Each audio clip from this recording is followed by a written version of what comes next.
Welcome back to the battle for Greyport. We're playing Blood Moon Rising. It's been a few days, I apologize. Things got super busy, but we're back. And yes, I have stacked dice again because I've got some corrections to make and a clarification. The taunt ability on the Great Axe is optional. These abilities are not, you don't have to do them, so they're optional. So we could have used the Great Axe, actually, in fact, and just not taunted. It's just you can't do the damage from the Great Axe first and then taunt. This is an immediate optional activity, and then you play the Great Axe. So there's that. And then I missed a couple of snipes on the Giant Cobra. I missed 1 damage for recruiting a physical card, and I missed 2 for Captain Whitehawk's ability. So that's a total of 3 damage that should be sniped onto the Giant Cobra. Alright, let's continue on. So we're going to be starting, of course, with Zot. Zot played himself on Captain Whitehawk's turn, so he's not available, but he does have a bunch of cards here that could be pretty good. You could dual wield the Great Axe with the dagger if we wanted to totally take out the Giant Cobra. But I think we're going to have Captain Whitehawk go first because she might be able to do some pretty good stuff. I want to keep the Claymore for the entire next round. We're going to go ahead and we're going to play the Ship Mage with the Holy Relic for Captain Whitehawk. So that's what we're going to do. We're just going to go ahead and play that. It's going to be 2 damage, and we're going to get a shield token. So this Giant Cobra is going to go to 5 damage, and we're going to get a shield token, which is nice, because that means we're not going to be taking damage from the Giant Cobra, and the Giant Cobra would then give you a curse on the top of your deck, but because we're going to block only 1 damage, so that will be good to go. Alright, that's Captain Whitehawk's turn. Or playing character, not her turn. What do we want to do with Zot? He could just go ahead and play basically like the soldier. If we use the soldier with the Great Axe, we can actually just get rid of the Giant Cobra. Then of course we get rid of the Great Axe, and we have the dagger for dual wield. Or we could just play a single damage from a single soldier and call it a day. Which we might do because the Giant Cobra is not going to be able to damage that anyway. He could taunt over the Ogre as well, but we want to use his Pierce ability to attack the Ogre on Captain Whitehawk's turn. So I think we're just going to play a single soldier for him, and that's just going to do 1 damage. So we're up to 6 damage on the Giant Cobra. Alright, that's going to be the end, of course, of Zot's turn. And then we go to monster damage. First, the active monsters deal damage. Well, the Giant Cobra does 1 damage, but we block it with the 1 shield. So there is no damage. And it says when Giant Cobra deals damage to a player, which didn't happen, player puts a curse on top of their deck. That hasn't happened yet because we've had shields, so that's good. Then the location monsters. Well, we save the location. We don't have any monsters there. Cleanup. Resolve all of the brush abilities. We don't have any to do. And discard all played cards. So Zot will be discarding his 1 soldier, and the Ship Mage and Holy Relic will be discarded for Captain Whitehawk. Alright, continuing on with this. Discard any unused shield tokens. Don't have any. So recruiting. So now Zot gets to recruit. Zot has a single copper coin left, so he'll spend that, and let's go see what he can get for his single copper coin. Alright, he has a couple of options. He has the Collegium Elder for a copper coin, which has taunt and rolls a yellow die. Or the other thing is we have the Freezing Staff, and that's all we've got for copper. I think he's going to go ahead and get the Collegium Elder with the taunt ability. Rolling a yellow die. It's not terrible, but it's not. It could be better, it could be worse. So we're going to go ahead and do that. And of course, we replace it immediately with another card. And this time we have the Wanch. Rolling white die. We can choose 1. Oh, wow.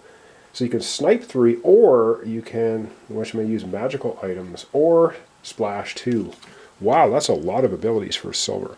Alright, back we go to Zot to continue his turn. Alright, so we're just going to do the final steps here for Zot. So that was him recruiting and discard. So he could discard and refill. So he's going to, of course, refresh himself. So there he goes. And now he can discard any number of cards and draw back up to 5. He actually has 6 cards, so he's going to have to at least discard 1. And I think he's going to discard the Acolyte and the Soldier and keep everything else. He's got 4 cards. he gets to draw one more. So we're going to take his discard pile, give it a quick shuffle, and he gets to draw another card. Let's hope he draws something awesome. We'll see what he gets here in a second once I'm finished shuffling. And alright, so he's just going to get, he gets an Acolyte. Oh, well. Okay, so that's going to be his hand for the next turn, which is going to be Captain Whitehawk. So he's got 3 health. Captain Whitehawk's got 3 health. And I think we're finished. So that's refilling and pass through round markers. Pass the taunt marker over to Captain Whitehawk. And we're going to come right back. Do some thinking. And we're going to have Captain Whitehawk take her turn. Oh boy. Alright, well we are going to use the taunt ability for Captain Whitehawk. So she is going to taunt over the giant cobra that has 6 damage on it. Nothing's a taunt or tank, nothing's ranged. So if we have a cleave ability, we can hit them both, but we do have the splash 3 for Zod. So what Zod is actually going to do, let's see if does he want to play an actual item taunt. He can play the taunt. Scepter of Illusion. You can play an extra hero. You may return another hero you played this turn into your hand. And I think we're going to go ahead and do that. So he's going to play... He's actually going to play this Scepter of Illusion on with himself. And that lets him play another hero. So I think he's going to then play the Collegium Elder. Right there. And we'll keep the Great Axe and the Dagger for, I guess, his next turn. So let's go ahead and do this immediately and see what we get. So he's going to be rolling, we could taunt, but I don't want to taunt anything back because we want to leave as much damage over there as possible. So we're going to roll for him, Zot himself. He has Pierce 1, so we are going to attack the Ogre because we get to pierce that shield. The shield's not going to be effective, so he's going to be rolling 2 yellow dice against the Ogre, complete damage, and we're going to do 3 splash damage on the giant cobra. So that's pretty good. Alright, 2 yellow dice. Let's hope we get something good.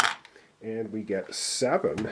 That's not bad. So that's 7 damage, taking him up to a total of 10 damage. And we're going to be doing 3 splash damage over on the cobra, taking the cobra up to 9. Alright. So how do we want to finish this off? Alright, that's basically all we do. Alright. We do have the Collegium Elder.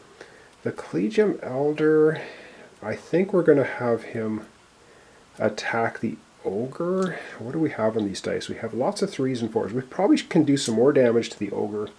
So we're going to use the Collegium Elder. I'm just going to knock him here. Rolling 1 yellow die, we're going to attack the Ogre. And we get 3, so that's not bad. So he has a shield against the Collegium Elder. We're going to do 2 damage, so that's 10, 11, 12. So we get 12 damage against the Ogre. Not bad at all. So 12 damage, he only has 2 health left. The Cobra only has 1 health left, and we have not even played Captain Whitehawk yet. So this is all pretty good. I think we might be able to transition into the next round. Don't want to use the Claymore though. That is, she may have to use the Claymore because we're not going to have any other thing to do. Darn it. So we're just, she might as well play herself then with the Claymore. Or we could, well, it doesn't matter. We're going to refresh because we're probably going to kill both of these. Claymore's got splash too, so we'll play her with the Claymore against the Ogre. I have a very funny feeling the Ogre is going down. And then we're going to splash 2 over the Cobra. The Cobra will also be gone. So we're rolling a lot of damage here. We're rolling a yellow and a green. Oh, wow. Yellow and green for another 7 damage with 2 splash. That is enough to destroy both of them.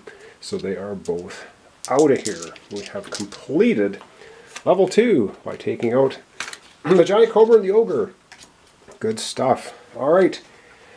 Keeping in mind, alright, let's try and follow the order. So we do an immediate end of round for everybody, and then we have to refresh. So I'm just going to, what are we going to do? We might do some of it, and then, because we're going to be running in too long to try and get everything set up. I'll do like the setup for the third one again. In the next one, Okay, we did all that. So when ending the round, monster damage roll. There's no monsters left. So we have to discard our played card. So this, the Scepter of Illusions goes away into discard. However, we do get to bring it back into our hand a hero we played. So we're going to take the Collegium Elder back into Zot's hand. So that is pretty awesome. Unfortunately over here we are going to be having to discard the Claymore. And both heroes are going to refresh, but they're going to go to level 3 now, because we're going to be going to the third and final stage. So Captain Whitehawk, she gets to play 2 extra heroes after the fight. Snipe X is equal number of heroes. That is really cool. And Zot himself goes to level 3, and his level 3 ability now is Splash 3, Pierce 1. After the fight, each player may retire a card from their hand, so we can start thinning out the more useless cards. And then, of course, we can go back up to 5 cards. Hang on one second. Oh, and I almost forgot. Yes, we need to immediately recruit. So the only one that has coins left is Captain Whitehawk. She's got a silver coin. Let's go up and see what she wants to take into hand with a silver coin. Oh yes, I think what she wants to take into hand for the silver coin is the Assassin, which is, he ignores tank, ranged, and monster armor. Does a yellow die plus 2 damage. That's awesome. That's going to go directly into Captain Whitehawk's hand. And that's all the coins we have. And then we have a Grizzled Ship Mage. Again, Vision 2 dual wield. Alright. Now they get to both... oh, and this is going to pass back over. Zot's going to be starting us off again. Alright, we get to discard cards down and get our 5 cards set up again for the third and final scenario. Alright, so we'll end the episode off here. Oh yes, and we also heal. You know what? I think we're going to just heal 2 because that's the official rule in the Pirates thing. They're both at 3 hit points. It's going to take them to 5. So we're going into the final round with 5 hit points each. Oh dear, that's not good, but we've got some pretty good abilities now. Alright, what do we want to do with Zot? We're going to keep the Collegium Elder. I think we're going to discard... the Acolyte. And we're going to hope that we pull a physical character for the next card. So he gets to pull 2, an Acolyte. Oh no, and come on, physical character. He gets a Soldier. That is awesome, because then he can play that combination, which is probably going to be pretty necessary. Although he's starting, and we've got nothing that gives us an extra hero. Hey, alright, over to Whitehawk. She's going to, of course, keep the Assassin, and she's going to discard the 2 deck hands. Discarding them, she gets to draw 4 more cards. So, ooh, she gets her Captain's Flintlock, which is nice. And she gets to draw 3 more cards, or we have to shuffle her discard pile now, because she's got nothing to draw. And see what she gets for the next 3 cards. And I hope I haven't made any errors in this episode. Ah, dear. I have been doing that. I have to remember to add a werewolf to each character, I think, at the beginning. When we come back in our next episode, we'll be setting everything up for the third and final location. And then I think we are going to see Rip Snarl. The pack alpha comes out as well, so it is going to be nasty. Alright, so we have 2 cards for Captain Whitehawk. We got 3 more to go. A deck hand. Come on, good items. Ship Mage, where's that Claymore? Oh yes! We pulled a Claymore. Oh man, that was just awesome. Alright, that is pretty darn good. And I'm going to leave it off there. So we have defended Greyport City Hall successfully, and we're going to be moving on to the third and final scenario. So I'll just flash it up here quickly. It's the Mage's Collegium.